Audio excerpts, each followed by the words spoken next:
Hello, Carrie Chug here, and welcome to my channel, KC Sledge Storyteller, to talk about wonderful world of storytelling and to open discussion about how we can tell the best stories we possibly can. Last week I went over plot, and now I want to go over character, which feels now more than ever before like they both character and plot interweave into storytelling. Now, admittedly, I'm not that sure what to say on getting ideas in character creation. For me, it's always been an organic process going back and forth between how the characters make their way through the story in an interesting fashion and what circumstances will challenge them in a way that will enrich the story.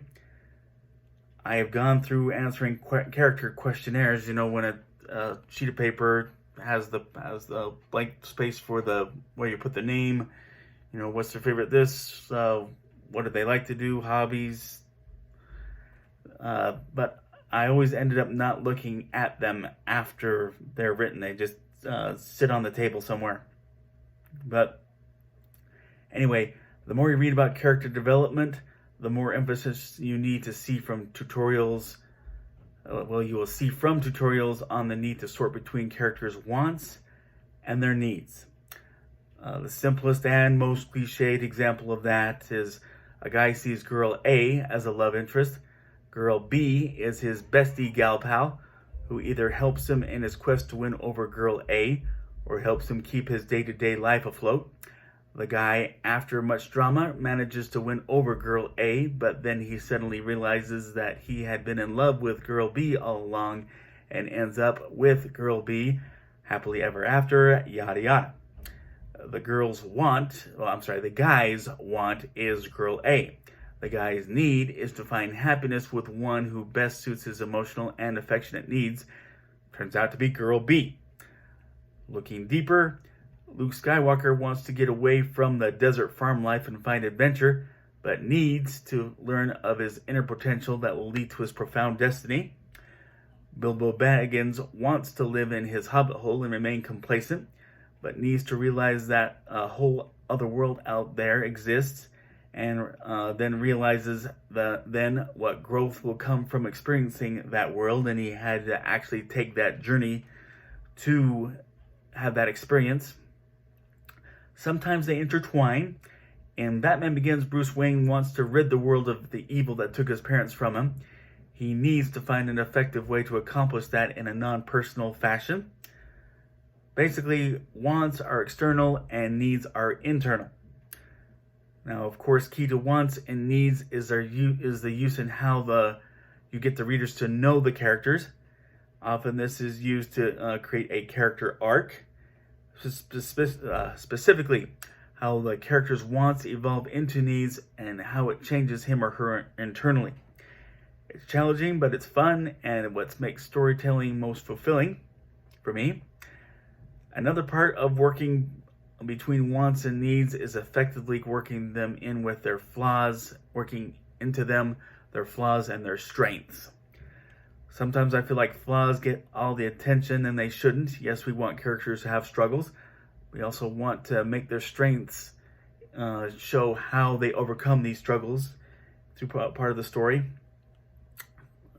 Still, flaws have their own challenge in making them part of the character development.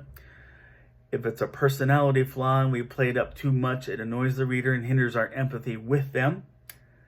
And sometimes it's tendency flaws, which potentially can get inconsistent. A lot of writers like to point toward Twilight's Bella, who is supposed to draw all her sympathy with her klutziness and has nothing to do with the conflict she deals with as the story progresses. And you have to think about the story as much as you think about the flaws. Flaws have to be relevant to the story. Then strength. Sometimes that's physical, sometimes that's mental. Oftentimes both. One of my favorite examples where both apply is Rocky Balboa. In his first movie, he realizes what he's up against, and he shows the mental drive to put forth the hard work to bring on the physical attributes to better prepare him for the big event. And it's that kind of development that has us rooting for him at that point. So, I mean, that it's an effort that deals with thinking over what you would like them to be like, then writing the story, and you may decide that the story will be best served with a different approach to them, where you'll be making changes to the character.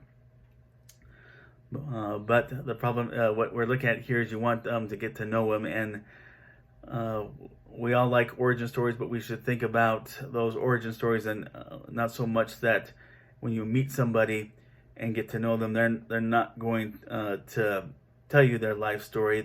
You're gonna, little by little, see attributes about them you may like, you may see as a flaw, or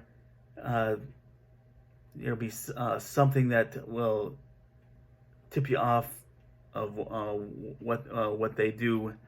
They may tell you where they came from, but ultimately it's what attributes you pick up from them, and secondary to that is their past. But that's what I wanted to offer on character and character development. If you like this video, please click like. If you like this channel, please click subscribe. And I hope this can get some discussion going. Agree, disagree, something I didn't mention, please comment below. Thank you.